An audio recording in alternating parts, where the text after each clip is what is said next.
Hi everybody, it's Vanessa. Welcome back to my channel. I hope all of you guys are staying happy and staying healthy. Today guys, I am coming to you with a review on the new Covergirl Outlast Extreme Wear 3-in-1 foundation. That is a mouthful, and let me just say, okay, first, there's construction going on next door.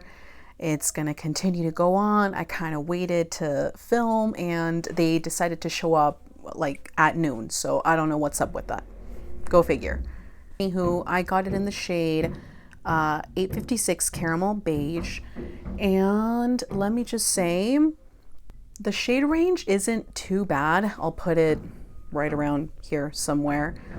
It's not terrible, but the undertones, I feel like I run into this problem with CoverGirl foundations. It's the reason why I don't own that many, because their shades are not terrible, but their undertones lean a lot more towards pink than they do neutral or olive and yellow. And I consider myself to be more yellow, so I'm always running into this problem like constantly, and it's kind of annoying. So I don't own that many CoverGirl foundations. 856 Caramel Beige seemed to be a little bit more kind of olive and yellow, at least when I was kind of like looking at it, you know, inside CVS. So CVS doesn't have the best of lighting, but it kind of came through this time. So it looks a little bit darker than it is in the bottle, but I feel like it actually doesn't look as bad in person. It looks a little bit darker on camera. But let's get to the claims. It claims to be primer, concealer, and foundation in one for a naturally flawless finish, 24-hour wear, sweat-proof, humidity-proof, covers imperfections and evens out skin tone, feels comfortable, lightweight, and breathable on skin. It definitely leans a little bit more towards medium full. I think some people would probably even consider this full coverage. I consider it like a high medium. And it looks, I mean, you guys can kind of sort of see, it looks pretty nice. I think, you know, when you're a little bit further away, when you start getting up close, it looks a little kicky, not gonna lie. But overall, yeah, we're gonna see how this wears throughout the day. I'm gonna wear this for, I'm gonna aim for like 7 hours. So right now it's a little after 1:30, but I first applied the foundation at 12:30. So I'm just gonna go ahead and wear this until around 7 o'clock, 7:30. So I'm gonna cut to the footage of me applying the foundation, and I will see you guys in a little bit. Okay, so we already established that the shade is gonna be a little bit darker than me, so let's just go with it. Okay, and we're just gonna, okay.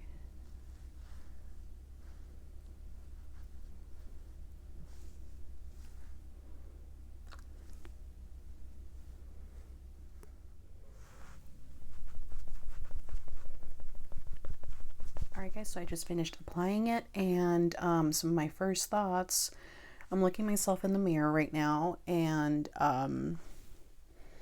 it definitely feels closer to full coverage. I would consider it probably like a high medium coverage for sure. Not totally full, but definitely like pretty much there. It's looking a little bit thick on me. I'm looking at like some places where it's, you know, kind of like my trouble spots, and I'm seeing a little bit of cakiness. Nothing too bad. I feel like it didn't blend as well in those kind of like little trouble spots, but it could be because it's maybe more of a more closer to fuller coverage foundation, like right here under my eye. I feel like it didn't blend as well. I will say that it feels pretty comfortable on my skin for being a heavier foundation. Definitely does feel more lightweight and breathable than a lot of my other medium coverage, high medium coverage foundation. So I will say that they are right about that. At least on my skin, it feels a little bit more lighter weight. So that's good. On camera, it does look quite darker than my neck, but I feel like in person it actually doesn't look as bad. So I'm going to go ahead and finish the rest of my makeup and I will come back in a little bit. Okay, so I finished the rest of my makeup, added blush, bronzer, highlight, the whole thing. And I have to say that everything blended pretty well on top of it. No complaints there. I will say it's been about an hour since I first applied it. I applied it at 12:35. It's 1:30 right now. And it's looking a little bit cakey, but nothing too bad. It's kind of creasing a little bit right here on my laugh lines. I'm going to get up close. Like right here. You can mostly tell like right around here. My chin, it's like looking a little bit cakey right here. Nothing too bad. Nothing that I feel like is completely a deal breaker. So we're going to continue to see kind of how it continues to break down or wear throughout the next several hours. But so far, nothing that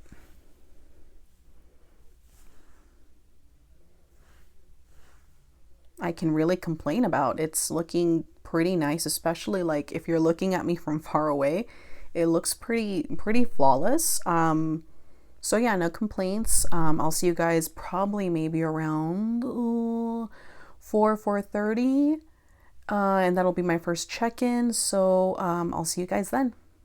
It's 5:15 right now, so I've been wearing the foundation for about almost 5 hours, and it's not looking too terrible. Like when I'm looking at myself in the mirror, I know that the camera is picking up like all the little like imperfections and everything, but in person it's not looking too bad. I feel like the camera is really emphasizing a lot of stuff that I feel like, you know, in person you really wouldn't be able to like tell.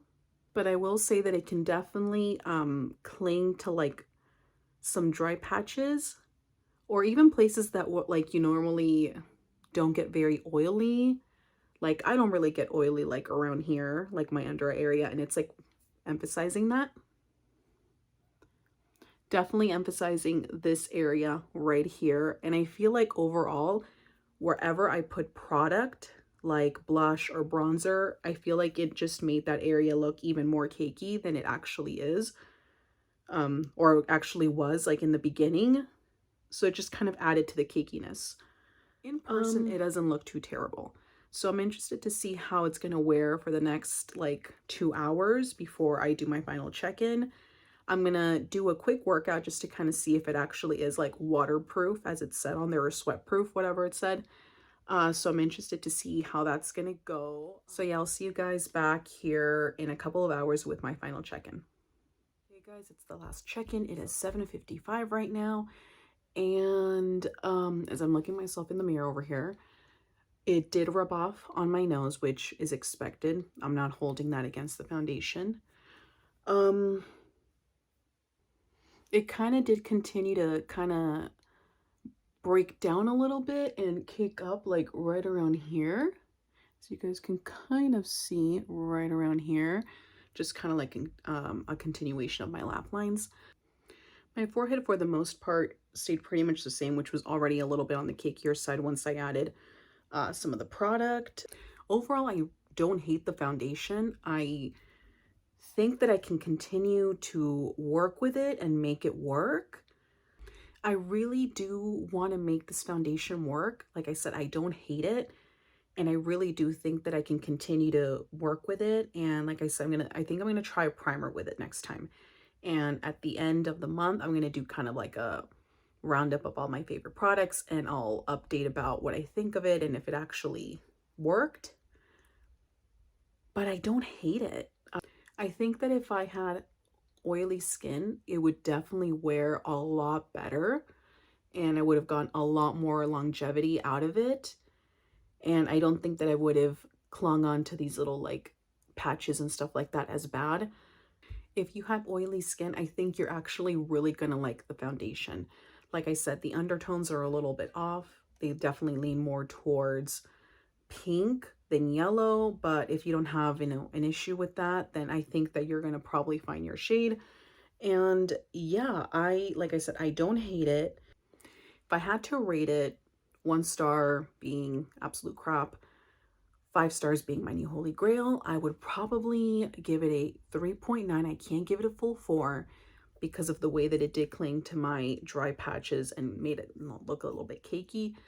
But it's not terrible. And I think that I don't know why I want to give this foundation another try, but I think I can make it work. So I'm going to try with a primer next time, a silicone-based primer, and I have a feeling that it's probably going to perform way better. Some key things that I want you guys to take away from the foundation is that I think that if you have more combo to dry skin, it's definitely going to look a little bit more cakey on you. And when you add product, I think that it's going to just cling on to those patches that are a little bit more dry. Like I could tell right here, it just started looking a little bit cakey, which it didn't in the beginning, but as like time went on, I kind of started noticing that. And another thing is that I thought that it had blended pretty well with, my blush and everything. And I even mentioned that in the beginning of the video, like, oh, my stuff blended really nicely on top of it. But I asked somebody what they thought, and one of the first things that they said was that they felt that my blush wasn't blending as well as it normally does. So I'm like, okay, well, I mean, a little bit harsh, but I completely understand. And I started looking at it up close and I'm like, oh yeah, like a little, I can kind of see what they're talking about. So like I said, I'm going to keep working with it and try a primer with it next time. The other thing is that they said that my pores were a lot more noticeable with this foundation. So that's kind of like but again, the primer might actually be able to fix that. And yeah, those are pretty much my overall thoughts on the foundation. I'm going to try to make it work. I feel like I can. And yeah, hope you guys enjoyed the video. If you like the video, go ahead and give it a thumbs up. Don't forget to subscribe, and I will see you guys next time. Bye.